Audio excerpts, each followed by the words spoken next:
So the Wall Street Journal already, called Donald Trump's trade war the dumbest trade war in history. And the Wall Street Journal is, it's not a liberal outlet. It's not some far right wing publication either, but it's definitely not some type of progressive or left wing outlet. No, they were calling it for exactly what it is. And it took Donald Trump only a few hours to back down from his 25% tariffs on all imports coming in from Mexico and Canada because it's stupid and because he knows it's going to crash the economy and because there was a massive uproar. The stock market responded negatively to it. And he saw which direction things were headed. So he paused it. He paused it. I'm pausing the trade war for 30 days as long as Canada and Mexico continue to play ball and do what I tell them. And then, his signature move of, I made a phone call and I solved it. Victory has been made. Victory has been achieved. But he did nothing. His little touts for what Canada and Mexico agreed to do for him to wane off the trade war were things that Canada and Mexico were already doing. And even Laura Ingraham called him out the other day. And as we're about to go over, the Wall Street Journal's making fun of him because it's like, dude, nothing happened. You just, you saw that in fact you've been wrong about tariffs this whole time. And let's be serious. It's not as if he doesn't know that tariffs are a tax on the American consumer ultimately, that it encourages people to spend less money here or be forced to spend more. Like either you spend your money on a product from somewhere else, or you're forced to spend more money, because that's what happened with his tariffs on Chinese goods with farmers in this country during his last term, and he had to bail them out. So let's see what the Wall Street Journal has to say. Here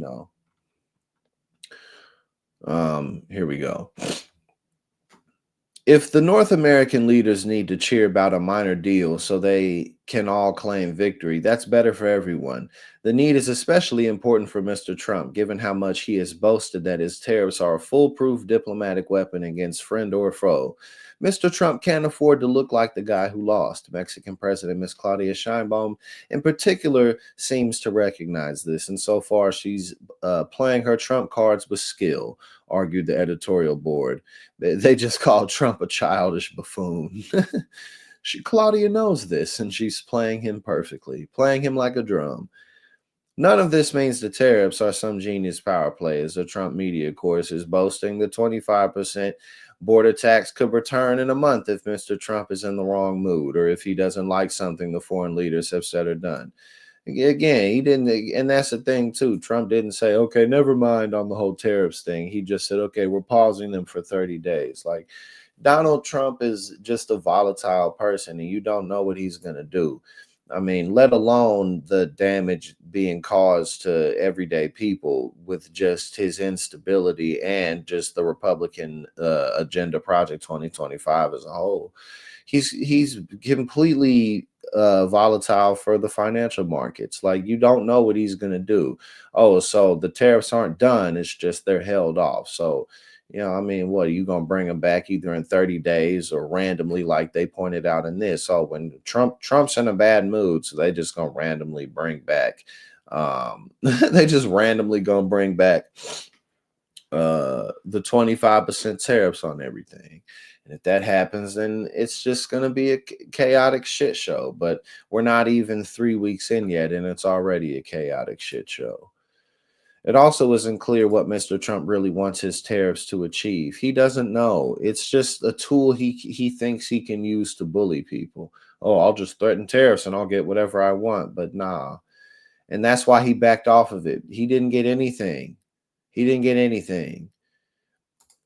Are they about reducing the flow of fentanyl, or is his real goal to rewrite the North American trade deal he signed in his first term? If it's the latter, there's more political volatility ahead. Mr. Trump's weekend tariff broadside against a pair of neighbors has opened a new era of economic policy uncertainty that won't calm down until the president does. Again, this is ultimately, this is what people voted for, though. It just is. It's not like we didn't have one term with Donald Trump already where he did nothing but stay in the headlines, cause complete chaos. 2 million people lost their health insurance. Over a million people died from COVID because he pretended like it wasn't a big deal, told us to inject bleach and UV rays into our bloodstreams, and gave the biggest corporate tax break the country's ever had, and nothing else. What else did he do? Nothing. He did nothing else. So now he as soon as he gets in there, he raises prescription drug prices. He got Elon Musk with access to all of our personal information that he has no business having access to. Trying to end birthright citizenship with the stroke of a pen. I mean, like, what the hell it did? But again, this is exactly what Americans voted for, and we're not even a month in. Hey now, thank you so much for tuning in here at Politics and Paper. If you like what I do and you support my work, go ahead and subscribe. I greatly appreciate it and really helps to support what we do here.